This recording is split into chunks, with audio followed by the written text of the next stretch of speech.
জরাসুর রক্তাবতী I অতি ভয়ঙ্করী পেশা দিগম্বরী সর্বনাশা অতি ভয়ঙ্করী নেশা দিগম্বরী সর্বনাশা অতি ভয়ঙ্করী পেশা দিগম্বরী সর্বনাশা অতি ভয়ঙ্করী নেশা দিগম্বরী সর্বনাশা ওরে দৃষ্টি কবি রবি সরা বিরাট রে ঘোর দৃষ্টি কবি রবি সোলা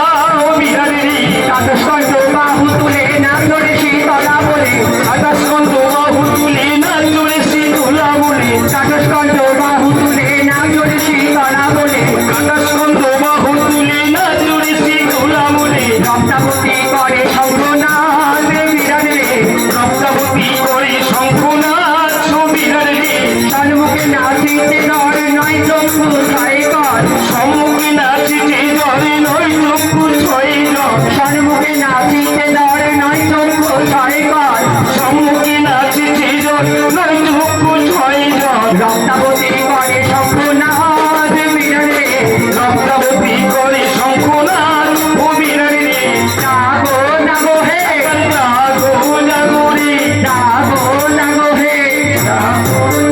ও মা বিরাট বুঝি মারা গেছে জাগে না জাগে না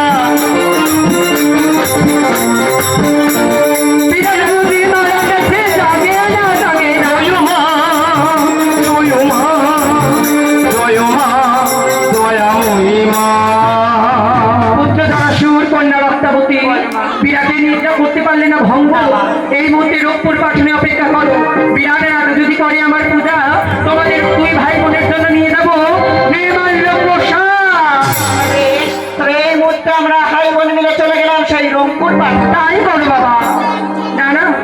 পুত্র জরাসুর কন্যা রক্তাবতী বিরাটের নিদ্রা ভঙ্গ করতে পারলো না এই মুহূর্তে আমার 64 ব্যাধি বসন্তকে করবো স্মরণ আর বিশেষ ব্যাধি দিয়া ভয়ঙ্কর মৃত্যু হইয়া